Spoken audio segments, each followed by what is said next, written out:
Hello everyone, welcome to my channel. Thanks for checking out this video. My name is Chris, and as usual we are talking all about koi ponds and water gardens, aquatic plants, pond filtration, the whole bit here. Got a ton of videos for you guys here on this channel, so please, take some time, look through all the videos. Hopefully there's got to be something here that you might be interested in and some information that can help you out. So yes, thanks for checking everything out, and if you're a subscriber to the channel already, I'd really like to thank you for your support.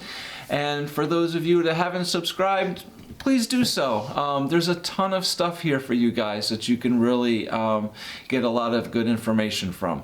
So anyway, today's video is going to be a pretty quick one. I just want to go over something.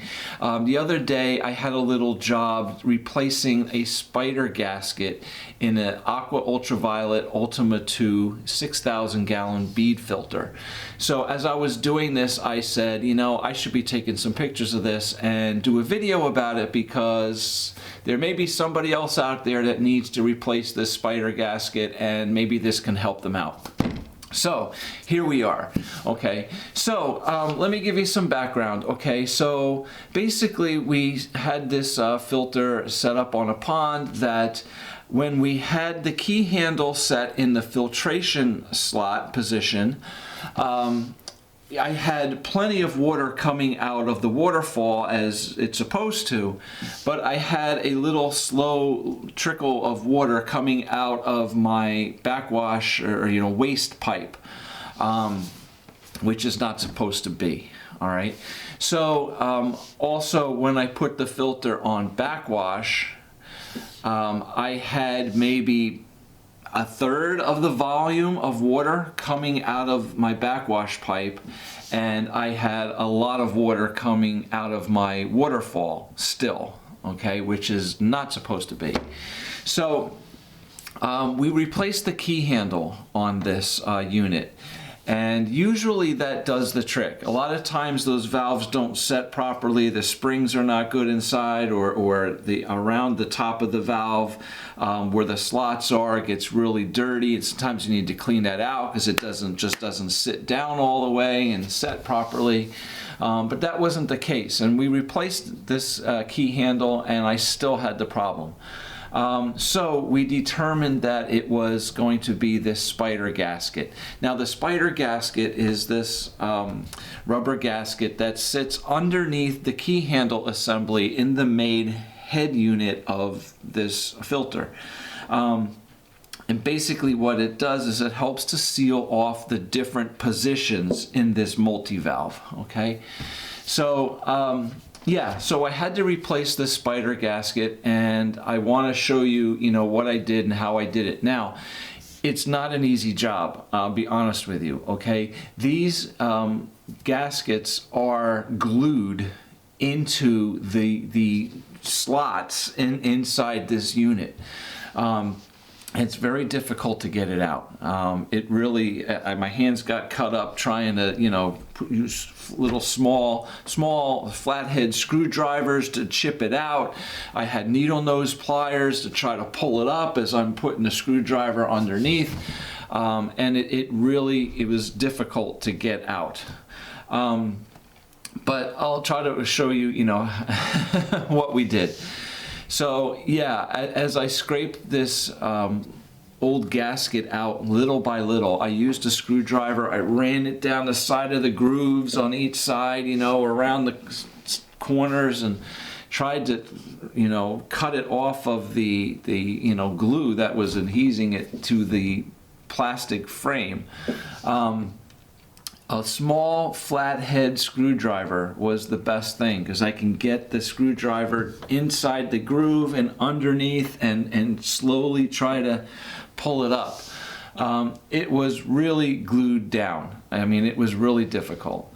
So eventually, just keep plugging away, needle nose pliers, I'm pulling it up with the pliers, and I'm sticking a screwdriver in underneath. And what I found, I had a blow dryer, a hair dryer, there with me. Just basically, I brought it so that once I have the gasket out and everything, I can make sure that all the areas were dry.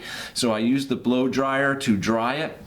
But I got an idea. I said, maybe if I use the blow dryer and on the rubber gasket that's in there and heat it up a little bit, maybe it might soften up the glue a little bit or soften up the rubber of the gasket. It might make it easier for me.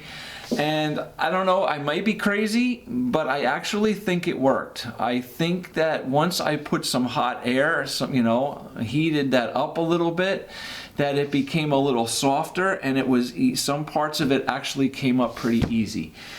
Might have been a coincidence. It might have actually helped. So keep it in mind. It might be a good trick, tip to help you. Now, I did have to replace a spider gasket in a 4,000-gallon bead filter a couple years back, and I really don't remember having as much difficulty getting it out as this one was.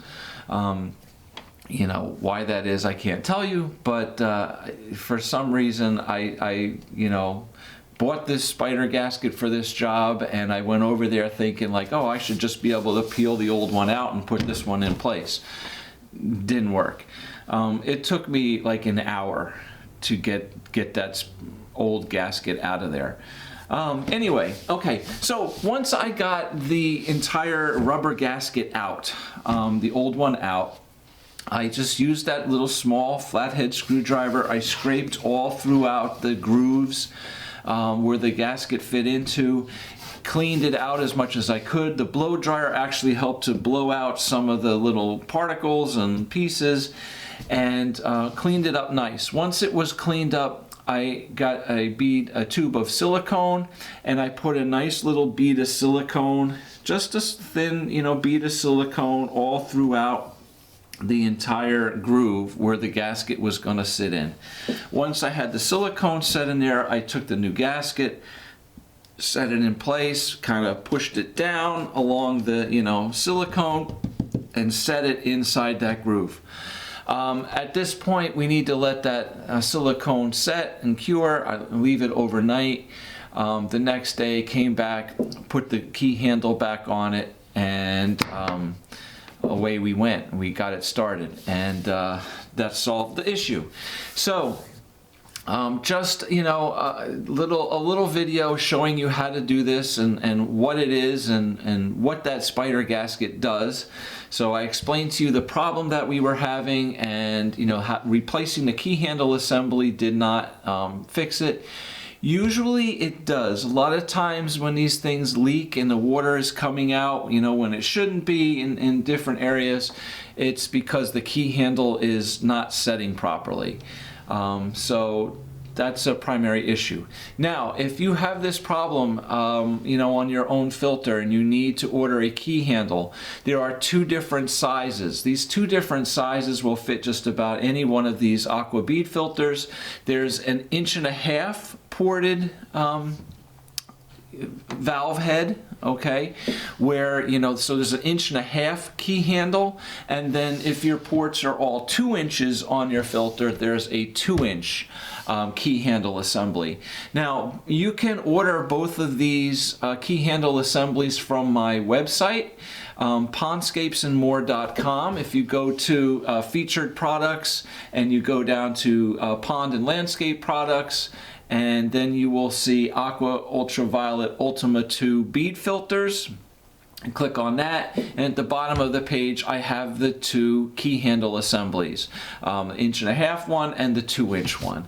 And when you click on that, it brings you directly to Amazon. It's an affiliate link, and you can order it, and boom, that's it, you're done. All right, so just so you know, makes it easy to find and know what you need. All right, thank you very much for watching. Please hit the like button, subscribe to the channel. Again, today's video was a little bit different. It was a little more of a how-to informative thing, but I have all kinds of videos here on aquatic plants and fish and filtration and construction, all kinds of stuff on ponds, so please check it out. Thanks for watching. Also, you can check out my Instagram and Facebook pages on Jersey Shore Pondscapes. So thank you very much, and we'll see you again soon. Take care. Bye.